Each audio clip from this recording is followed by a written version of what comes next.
Welcome to the Social Justice War Room, the podcast where we take a look at social justice in fiction, reality, and everything in between. Today's topic is substantially darker than usual. And as such, my guest is a autism self-advocate, para-educator, and member of Autism Against Fascism. And she studies the ways in which autism and autistic communities are being influenced by fascist rhetoric and groups. Please welcome Zvi Dav. How are you doing today? Good. I'm all right. How are you? I'm good. Reading up on some of the stuff that goes into this was not pleasant. So I can only imagine how much you've researched, and I admire that you're able to do that.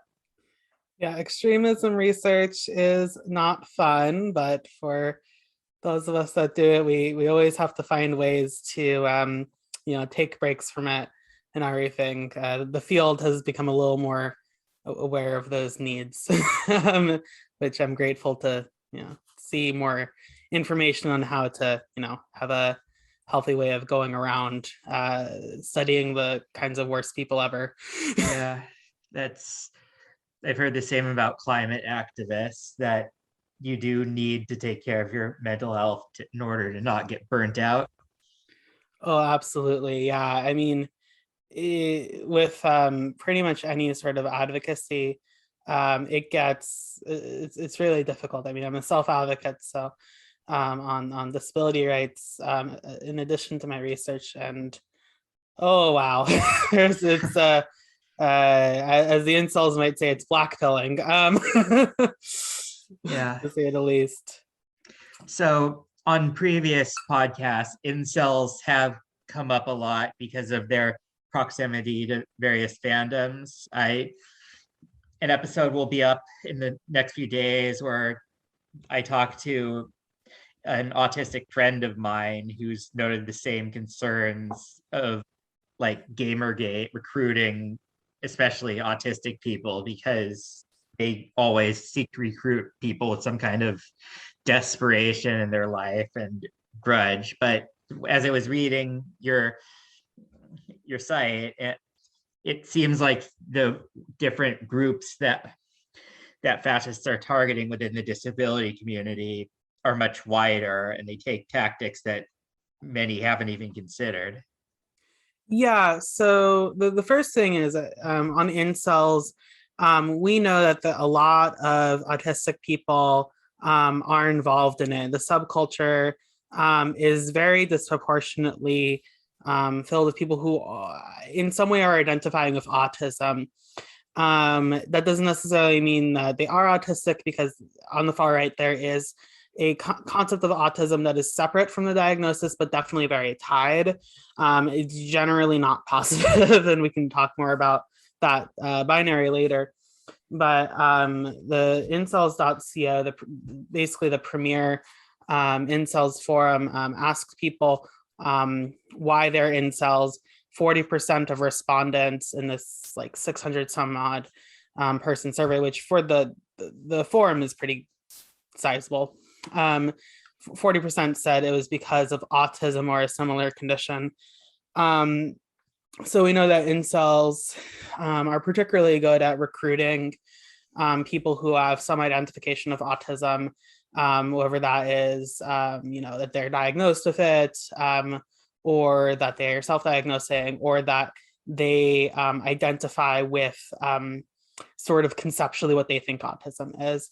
I'll also bring up, and this came up today because the Institute on the, oh gosh, what is it called? Research of Male Supremacy, the IRMS. They were responding to a very big issue in the countering violent extremism field. But I brought up their report on misogynist incels. That's how they delineate between people who say I identify with the term involuntary celibate, but don't necessarily have the ideology attached. And misogynist incels is what they call the people who are ideologically in line with what incel communities think about women and often people of color, social structures, etc. But anyway, they have a really, really great report that I brought up today on the Twitter. I'm one who mostly runs it, and I'd love for you to also share that because it's so important. Will do. It's weird. It's hard to conceive at first because we likely have a lot of mutual acquaintances in the autism self-advocacy community. It's so small. I mean, yeah, but like all the people, I've had a lot of neurodivergent people on my podcast, which is very much on the left. And it seems like due to that experience of being on the outside, a lot of the autistic people I know tend to skew much more progressive. I mean, there's still like a spectrum between like liberal reform and anarcho-communists, but we still have like the basic consensus that being good to people is good. And in these incel groups, the exact opposite is true. They don't even seem to like each other beyond the fact that they all have a mutual enemy. No, it's really interesting. You know, I don't do a lot of research on incels because I find that research to be really bad for my mental health, more so than even studying neo-Nazis. I mean, it's obvious I'm Jewish from just my name, but like, you know, for whatever reason, that's a little more approachable personally to me. So I really do have to defer to other scholars in terms of like what incels is. But in any case, what you do notice is that like many activist communities, even incel communities, are very insular. They are often trying to figure out who's the most pure incel of all. And, you know, in fandom communities, we'll call this gatekeeping. And honestly, inceldom is very much in line with how fandom communities operate, except most people who like, I don't know, like animorphs aren't going out and killing people. But certainly that's encouraged in incel communities. They have a whole term for it called going ER, or ER standing for Elliot Rogers. Right. He went to UCSB in Santa Barbara, so that's where I grew up, and I ended up reading his whole manifesto. And oh gosh, but so of course it speaks to a place of tremendous bitterness and feeling, but also kind of a sense of entitlement that he felt owed sex by women. And in his case, he had like a Hollywood producer dad, so he was hardly dealing with the desperation of poverty. Of course, yeah.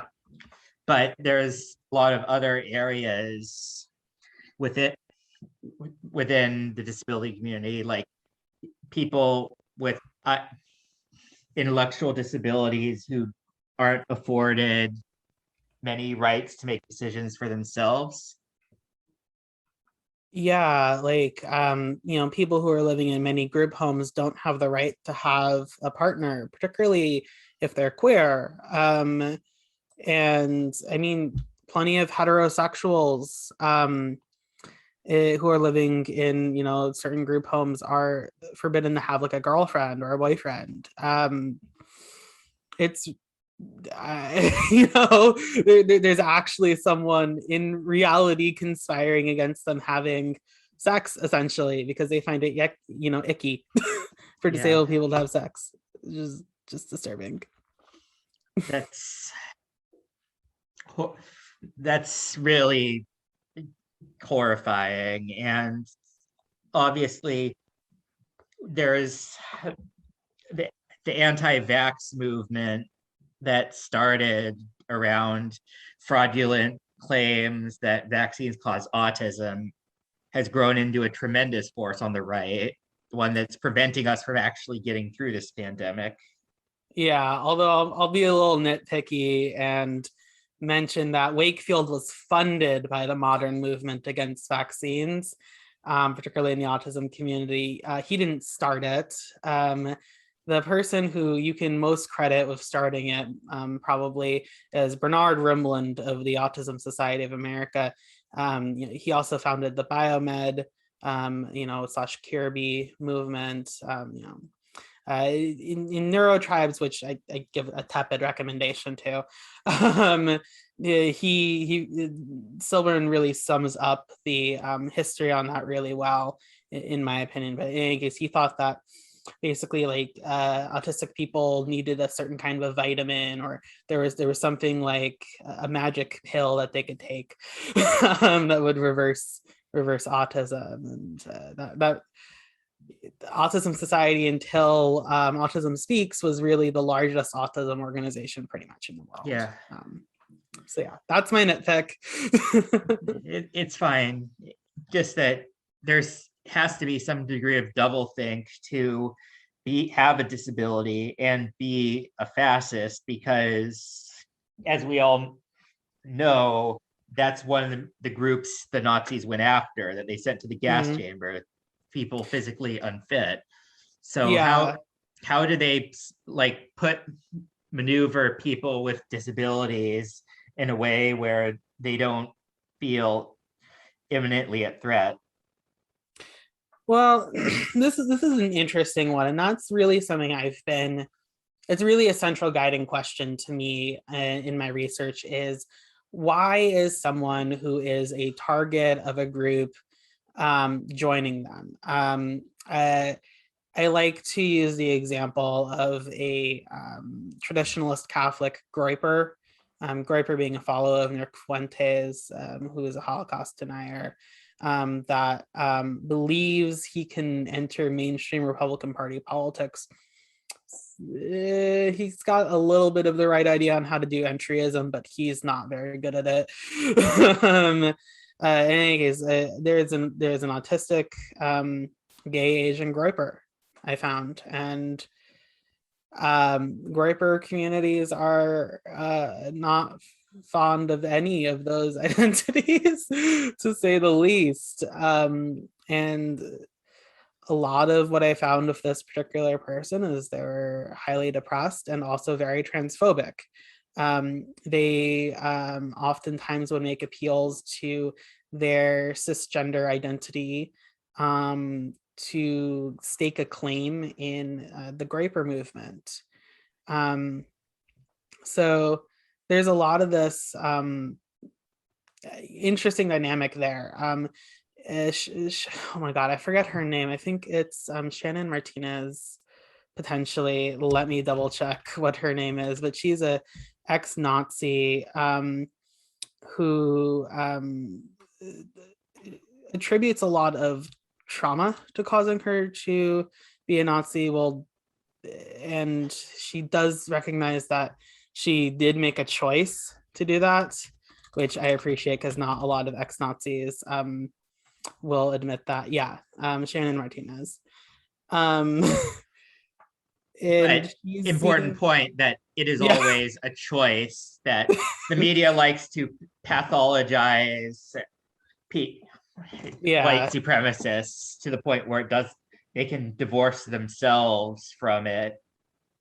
And in reality, like people with mental illness who are much more likely to be victims than perpetrators by a very vast percentage.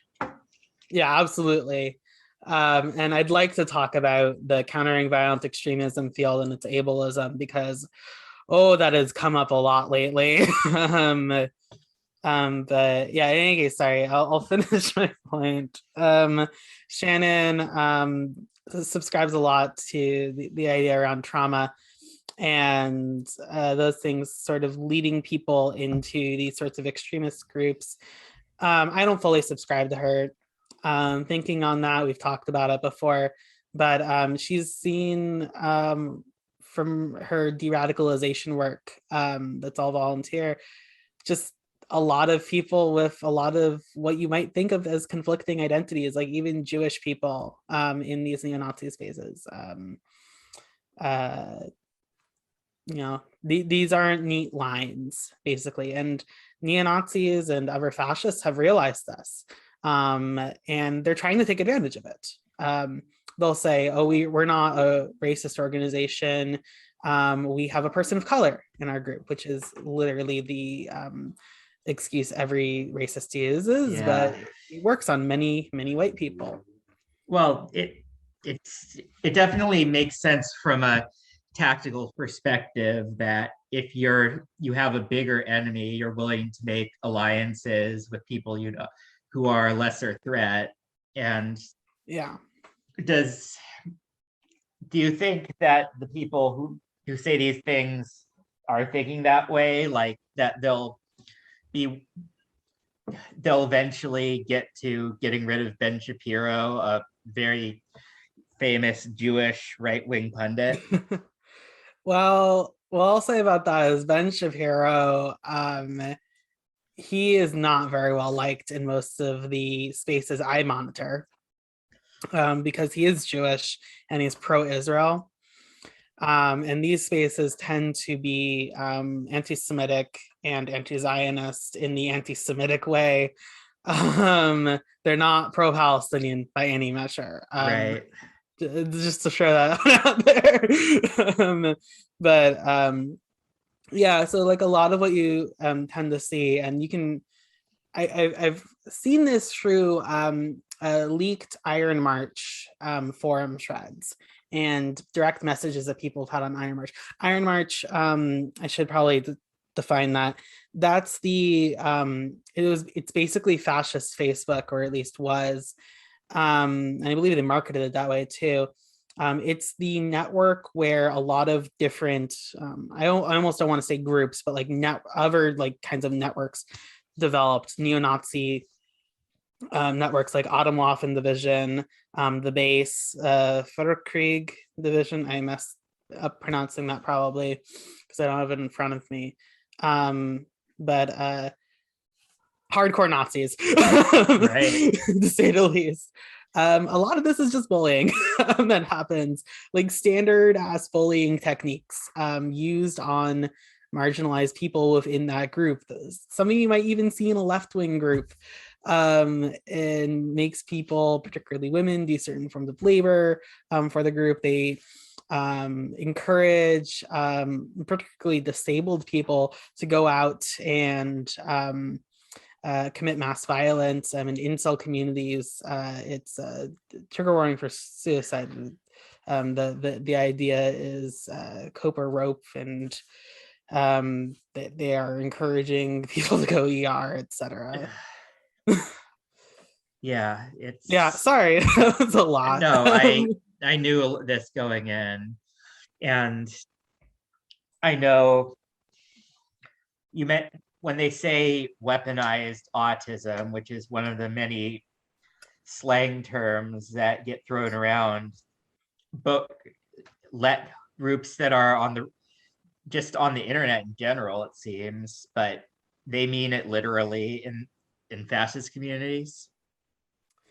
Yeah, in a really big sense. So weaponized autism really gained its popularity after a group of 4chaners collectively figured out where Shia LaBeouf's "He Will Not Divide Us" flag was several times, took it down, put up a Pepe flag, etc. And in addition to like being this joke that autism is like I don't know, it's a show Criminal Minds where there's like that autistic super detective. There's like a lot of those shows. Yeah. Okay. Yeah. I was right about that one. I haven't watched any of them. But having like these autistic superpowers. It also refers to things like making graphic design, and very infrequently it refers to mass violence. but it can sometimes. I don't know. It's a horrible term. Basically, it's used in a way that manipulates autistic people in the movement. And it's a role that many autistic people in the hate movement are happy to play. Because if you think about it, like doing a whole bunch of work overcompensating for being autistic is just a very autistic experience. Yeah. Just usually it's high school and not being in a Nazi group. Yeah, a lot of this is who we are, just taken to a greater extreme. Yeah. And one thing that when I've done my own reading, which is not nearly as complete as you, but is kind of necessary in this day and age to just be aware of all this fascist stuff, is there is always an element of sheer ridiculousness to these people. Like Mm-hmm. the whole phrase weaponized autism to describe their commitment to white supremacy as power level, like out of a Dragon Ball Z episode. Right. And it it doesn't always seem clear how much of this is self-aware. Yeah, there's a really good meme. I hate saying it like that, but like there's a really good meme that really describes this sort of framing around it. It's a picture of a SpongeBob character. I think it might be Fred the Fish. I don't know, but it's a very common like image, and it's captioned with, "Wait, you guys are actually racist? I thought it was a joke," and that is exactly how like memes as propaganda is working in those cases. They're not actually joking. They are racist, even if they're making those jokes. And people do get into these communities through jokes and humor that sort of tries to hide the true intentions of the propagandist or the meme maker. Right. There's a plausible deniability if you can say you're just joking. Yeah, like I don't know how much you were on forums in the 2000s, but like this was everywhere totally unchallenged. It's like, oh, we have our little pet troll who says Heil Hitler. No, that guy was probably actually just a Nazi, not just an asshole. Yeah. And but it with a lot of stuff, it seems hard to separate the sincere belief in the ideology out from the just pragmatic incentives it provides. Yeah, Like, I mean, oh, sorry, I'll let you finish. well, I'm just thinking that that with a lot of autistic people recruited, even if they don't sincerely believe it, they might be in too deep with the community and have tied that enough to them, their sense of self and their sense of community to go against it. Yeah, a lot of this is driven too by wanting a sense of community. We've in the United States and many other countries destroyed our community centers. We've destroyed through suburban and urban planning the ability for teens to actually congregate in a neutral or good space. There's nowhere to be except on a phone or a computer screen, because it was deliberately built that way, over fears of, what Hillary Clinton called super predators. We've deliberately made our cities hostile. We've destroyed many of our community centers, as I mentioned before. Something's got to fill that void. Something has to. And for many people, that is political, and a subset of that is going to be far right politics. Yeah. I mean, I think there's a pretty clear consensus amongst literally everyone that things are not good right now in the world. Yeah. But conclusions that people come to as to why, and the solutions they come up with are radically different. And in fascism, in the far right, it seems to be in terms of a very hyper individualistic approach. Yeah, so on all parts of our politics, pretty much except for a few neoliberals, there is a consensus that the United States is in some sort of apocalyptic collapse. Maybe it's slow moving, maybe it's just around the corner, say like you're a rapturist or something. But on the left, you'll see a lot of people say the collapse of the United States is imminent. Hooray! America is a paper tiger.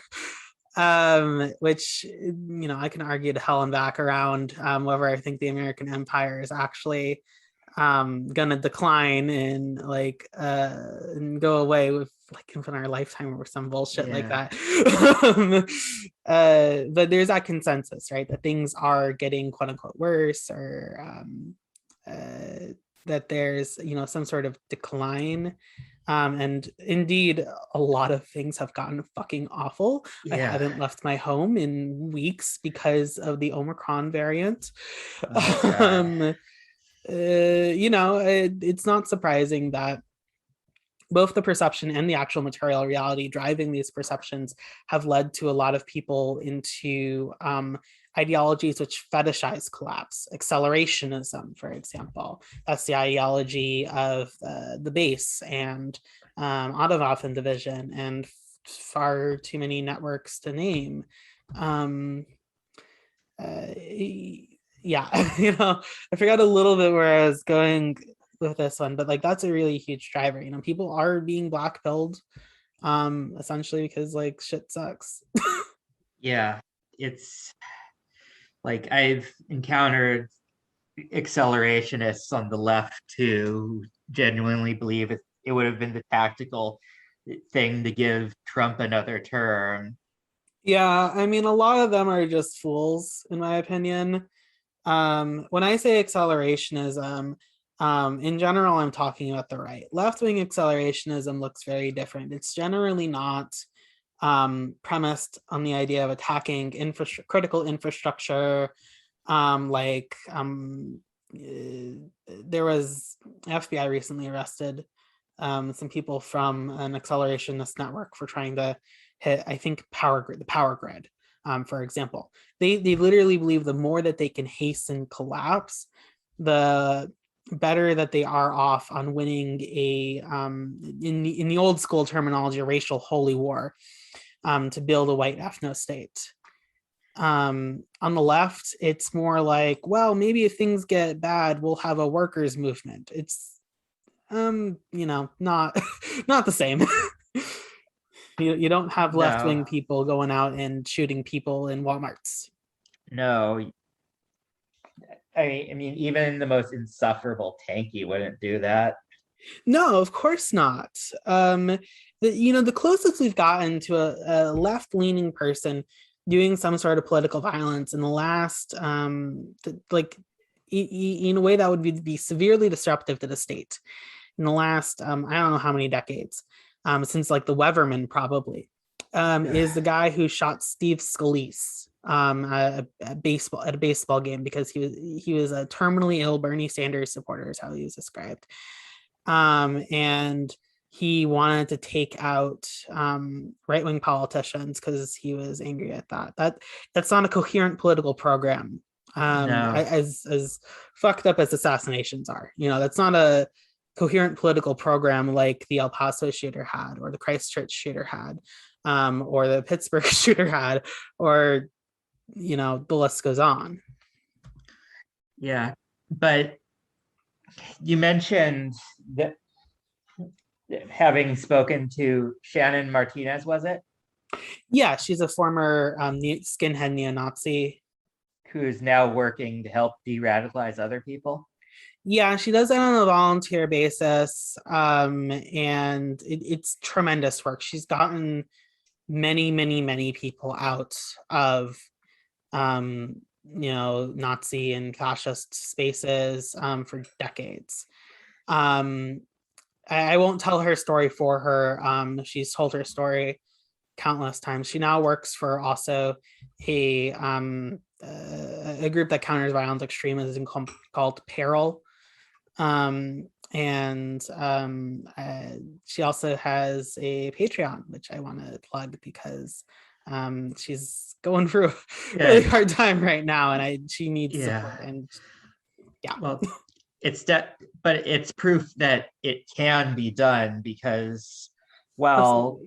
someone who gets into the fascist mindset, much like joining a cult, is impervious to reason, there are ways that there's a potential to reintegrate them into society. Yeah, I've talked to a lot of formers, both ones that are more famous, like her and Christian Picciolini, and others who I won't name, who've reached out to me and my organization. But there's also, I will caution, there's also people who realize that, posing as a former is a really great way to spread your ideology anyways. Jeff Schopp of formerly of the National Socialist Movement, he has not changed his ideology. He just calls himself a former. He gets money from speaking engagements, and he's a fraudster, essentially. He's just as racist as he always was. Matthew Heimbach, of the Traditionalist Workers' Party, posed as a former for a few years. And he's still a neo-Nazi. He's a Strasserist, specifically. Oh, right. That's like the red brown laborers' rights strain of. Yeah, so as the name Traditionalist Workers' Party suggests, he believes in National Socialism, right? Like just the literal Nazi. He's like he really wants socialism just for white people, which yeah, it's it's even more abhorrent than just chauvinists and settler socialists, right? Who are racist, and I don't want to downplay that at all, in the socialist movement, but are not literal Nazis. Yeah, I mean, there is with the rise of the so-called dirtbag left, a kind of emergence of disdain for any sort of identity politics, right? And that's a bridge. Yeah, and that's another thing that's frightening, because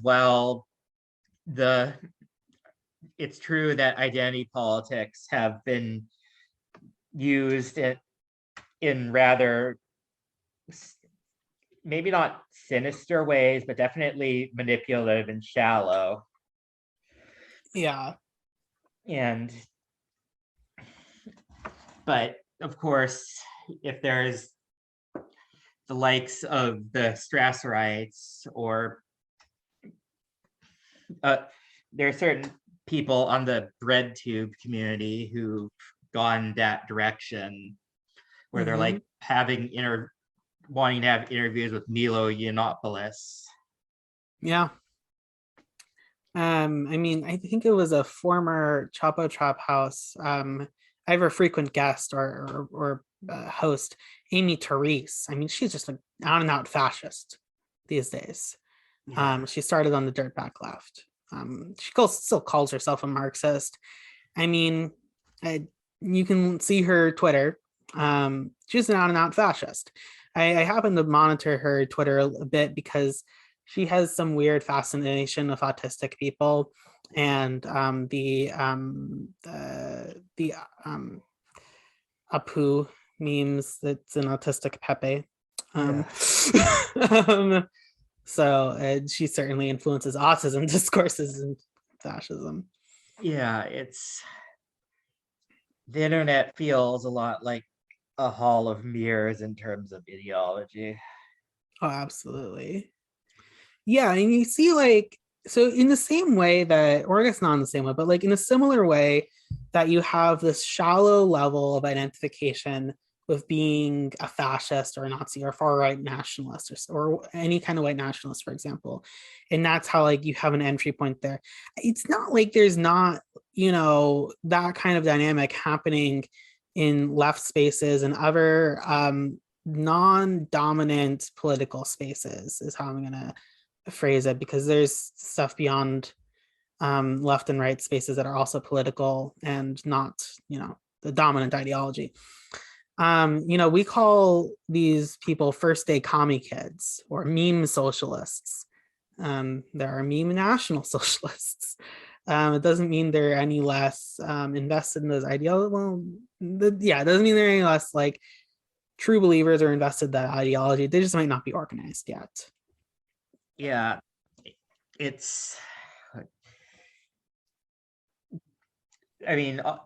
I salute you for the work you do in following these groups and keeping tabs on them and understanding the kind of tactics they use to recruit and speaking out against it. Yeah, a lot of it is done by other people too, both within Autism Against Fascism, and a lot of what I do is read what other people are doing. People at the IRMS and people at Political Research Associates. They put out very good primers on these things. Ben Lorber has a great primer on groypers that I refer to a lot.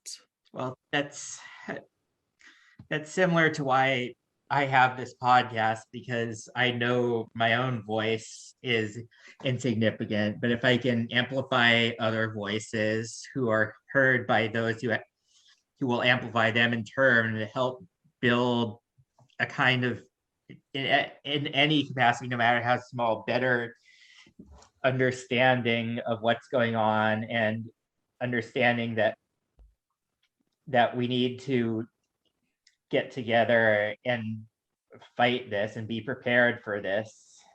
Mm-hmm. And in a lot of cases, usually I'm talking to people who are other cartoonists or other podcasters who ended up talking about fascism because of its role in movements like Gamergate and Comicsgate. Yeah. But you're dealing with the unleaded stuff. Yeah. For me personally, there's other people doing other kinds of research. For me personally, I stick a lot to Twitter, which already pre-filters what I see. On Twitter, you tend to get people who are a little more public facing about their ideology, in part because Twitter has a ban hammer that comes around occasionally.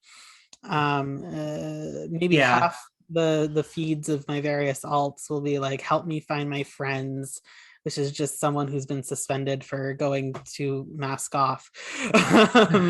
Or their tweet getting too popular and getting seen by quote unquote normies, trying to get their followers back. There's so much that Twitter could have done just around Trump alone that they didn't do until so much damage had already been done. Yeah. Ironically, Reddit is one of the best websites about this. It's incredible. If you told me in 2015 Reddit would be a leader in ethics and internet moderation, I would have looked at you funny, but here we are. Well, House of Mirrors and all. Yeah, but I want to go back to something important, which is, of course, taking care of your mental health. And that's much like identity politics, a good thing that's been perverted as an excuse by capital. So like, oh, you're working too much and you're exhausted, maybe you should do some yoga, instead of like, oh, your boss should not be asking you to work this much for so little. That's inhumane. We must do something about it. Yeah. But for self-care, like to find things to keep yourself going, what would your personal choices be? Like now we're getting into personal autistic hyperfixation time so you can go nuts. Sure. I guess I'll start with I needed to make rules for myself when I was engaging with this material. And especially early on, I was scouring through more of the more hardcore material. I hadn't gotten into a more natural rhythm of just checking up on my favorite Nazis, basically. Just apparently a common thing in the extremism researcher spaces. Well, if you have that kind of ability to disconnect from how horrible it is, you can like laugh at some of these people, like that guy Varg, especially. Oh, he's annoying to me personally. Like, I laugh at him sometimes when people are dunking on him, but like, he's really annoying. Also, like, I mean, that guy's dangerous. Oh yeah, he's a murderer and a terrorist, but yeah, literally, like, and he's definitely an example of how the ridiculousness helps people not take them seriously, because he's got like all this like Norse mythology, Teutonic rhetoric. Oh, if you want to laugh, you need to read his blog post about why Norse mythology isn't gay. God, oh my God, that's it's really peak humor. I mean, it's one of the few things that I can laugh at with him. No, yeah, just on the original question, I should probably answer it.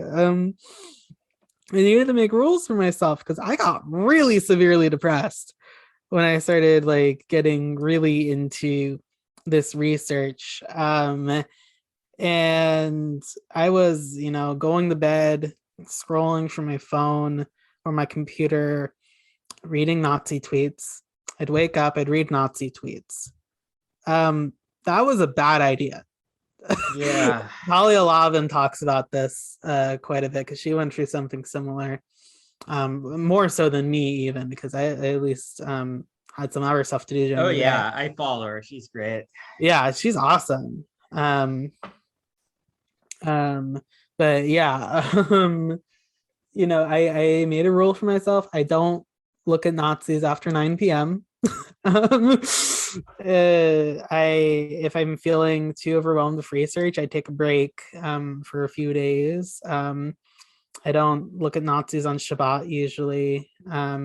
These are rules that I've adopted also from other researchers. I have a researcher friend who has fascism free Fridays. So every Thursday night, she stops looking at fascists, and she might look at fascists on Friday night, but it's a way to stop making Nazis 24/7 what you look at. We all have our methods of coping. So like I have the Pomodoro test, the thing where you have that Pomodoro tomato timer and you set it for 20 minutes and you get as much done for that, except for doom scrolling about climate and fascism stuff. Oh, absolutely. Yeah. So like if I can get myself to stick to that, which I need to for my own mental health, it's like, okay, there's the time I set aside to read about the rise of fascism in the country. Then I go pet the cat and play Halo. Oh, absolutely. Yeah. A lot of researchers will take retreats to just disconnect from all of their research opportunities, which is basically their phones and computers and everything.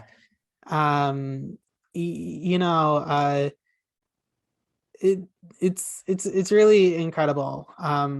It's just what people are dealing with when they're seeing all this stuff, and it makes me in particular really angry for what fascists are doing to people in person. It's one thing to see something awful on Telegram. It's another thing to be personally victimized by fascists, and often researchers are, and that's awful. But there's definitely distinctions there. Well, with their tactics, like with doxing and swatting and the kind of proxy terrorism of working people up in such a place that one person is going to do a shooting, they've got a lot of ways to get to you. So, like, how do you stay safe while doing all this? Well, partially what I do is I'm not going after some of the more hardcore ones. That's a choice I've made. And that's, what I'm doing. I don't have, there's people in this field who are protected in certain ways by their status, like they work at prestigious universities, and they're maybe paid a good deal of money so they can invest in security at their house. For a lot of researchers, it looks like, honestly, like they know that they need a plan to leave at some point, and they plan for that, and they keep monitoring the situation. That's not it's not great. Fighting fascism comes with real risks. Yeah. For a lot of people, they're anonymous. Well, that's the importance of amplifying the voices of people who are doing this and connecting as many of us to each other as possible. Yes, and sending tips to the tip lines. Very important. I'd like to talk, if we can, more on autism specific. Sure, we have some time. Because that's my specialty. Is I feel like I've been kind of summarizing the field a little bit more, which I'm not opposed to. It's just I'm not necessarily an expert. Yeah. So, autism specifically, in what other terms have we not gone over? There's a lot to do with how the autism community works, for example. So I don't know if you read through the article on our website around why the autism community has fascists in it. It's a 3-part series with 1 part so far. We'll see when the second and third one comes up. But there's a lot of structural and historical reasons why fascism in the autism community, as separate from the autistic community, is such an issue, even more so than other communities. In the autism community, you mean like professionals dealing with autistic people from a medical perspective? Yeah, everyone who is, in the words of many autism community organizations, affected by autism. So autistic people, we have our own communities. That's the autistic community. And then there's professionals who work with us, our family members, parents, that all makes up the autism community. And there's varying politics and all of it. Neurodiversity certainly is a small subset of the autism community, and obviously has intersections with other communities as well, because it's not just autism. But neurodiversity aligned autism community spaces are certainly not the dominant form. Anti-vaxxers is something I call out in particular, because they have very successfully positioned themselves in places of power in the autism community, in the IDD, intellectual developmental disability community, in addition to that. And through them, a lot of the community drifted farther and farther to the right, because anti-vaxxers used to be a bit nonpartisan. So they were neither Democrats nor Republicans, or both Democrats and Republicans. Now, anti-vaxxers are very firmly with the Republicans in many cases. Not necessarily with Trump, though. Trump being very pro-vaccine lately, since 2020, has made them sort of ditch him a little. There is a very small amount of Schadenfreude to take in that because given how narcissistic he is, he couldn't help but take credit for the fact that the vaccine program started under him and the pandemic he tried to ignore. And to see like the right-wing cartoonist Ben Garrison, who's notorious for drawing Trump as a sexy muscle man, doing anti-Trump cartoons now because his anti-vaxxism outweighs his love for Donald. Yeah. By the way, shout out to Ben Garrison for the autism tiger. That is the funniest thing I've ever seen. I love it. Thank you so much, Ben Garrison. I did my own version on that. It's so good. I mean, the cartoon obviously is a horrible message, but like, I love the autism tiger. I have to admit, he goes hard. Like, there are some political cartoonists who just have talking heads saying the message. He'll do like this entire tapestry of weird labels and stereotypes. And as an artist, part of me kind of respects that, even though it's always terrible messages. Yeah, his art is we'll say interesting. You know, one of the first things I saw of him before I even knew who Barry Garrison was this fascist conspiracy theorist political cartoon that was really effective propaganda, and it got memed to hell in left-wing spaces as well. They made edits of it, which really only amplified the original material. Yeah, I know there's a lot of edits of his work spliced with Nazi Germany caricatures of Jews that, right, while it does illustrate how terrible his stuff is, it's still putting that shit out into the world. Absolutely. And the one in particular that I'm most concerned about, not all edits are helping him. Some edits definitely don't. But the one in particular I'm thinking of has a pyramid on there with like, it's captioned of Illuminati, and the pyramid has two legs, one's Democrat, one's Republican, and it's stomping on Americans, saying something about change in 4 years or whatever. And I mean, you know, obvious conspiracy theory references, obvious anti-Semitism, and you know, fascism. Fascism. And of course, there's a kernel of truth in it, in the way that both parties are influenced by money. Yeah, and that's what made it so effective too, right? And that's why you saw people on the left who are against both of the capitalist parties making edits of it. Yeah, but but it gives like this elaborate cosmology to ascribing a tremendous conspiracy with a lot of actors usually playing on anti-Semitic stereotypes to what's ultimately just a few assholes buying off politicians. Yep. Yeah. Well, I think we should stop before this gets even worse. I can't imagine how you do this multiple times.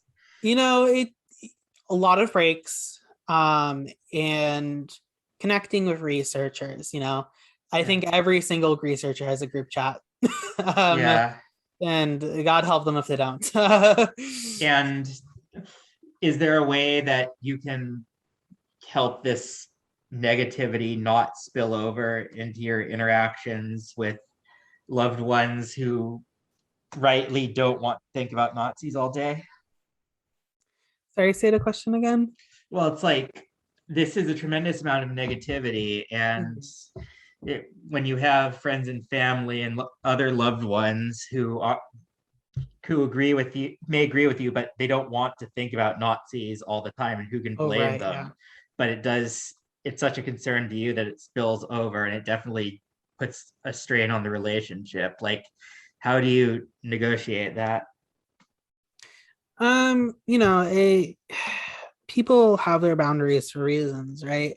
Yeah. And you know, maybe some of them are not good, like well, I don't want to think about how people are being harmed or something. That's not necessarily a good reason.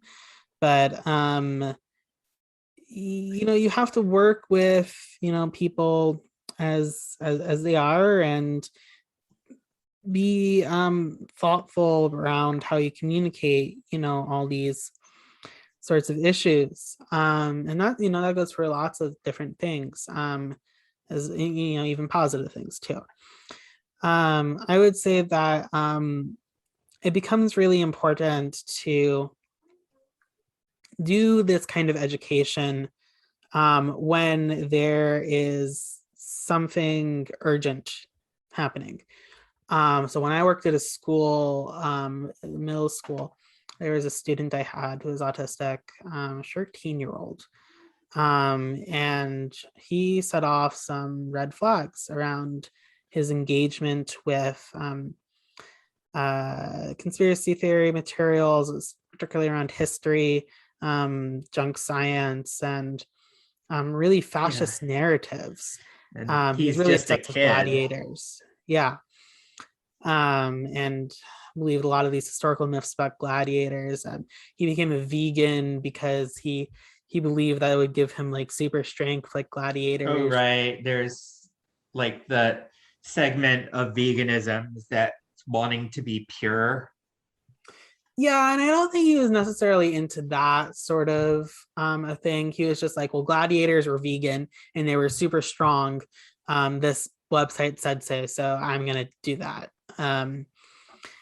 And you know, I talked with him a lot about it. I tried to challenge sort of those assumptions that he was having, and he participated in a lot of ableist and racist harassment of other classmates, and his particular scapegoats, while also receiving ableist Of course. harassment. Right? You know, there's a dual victim perpetrator sort of status that Yeah. a lot of people have. And it's particularly true of margin. Oh my, I hate saying the word marginalized Nazis. That's basically what they are. Yeah. Well, he's children especially are so vulnerable to that. They're also at a place where there's still a chance you can pull them out. Yeah, absolutely. I mean, like, look, from what I understood from when he talked to me about how things were going at home, I mean, they weren't very well. He had a lot of access to guns. He knew how to use them.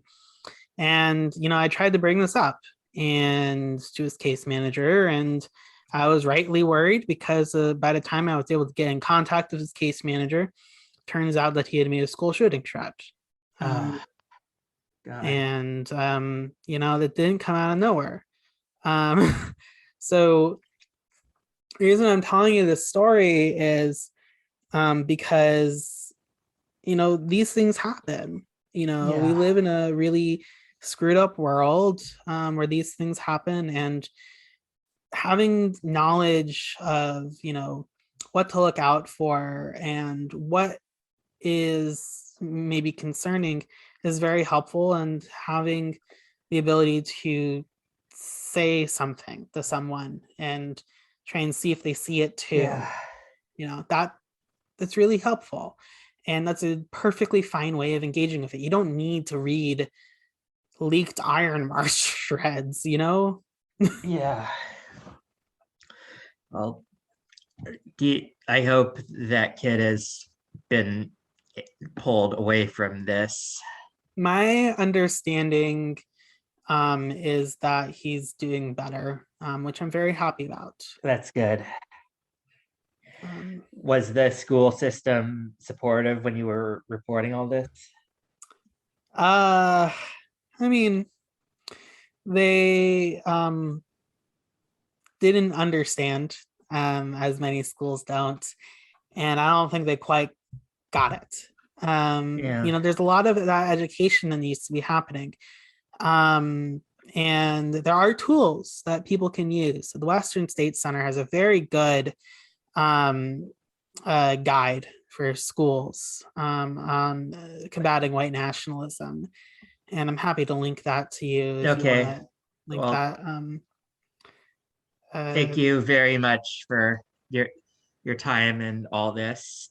And I will probably need to wash my hands a few times tonight, but I get that. this was Yeah. valuable, and I'm honored to have been a platform for this discussion. Thank you, Zvi. You can check out her work in the notes below. Thank you so much.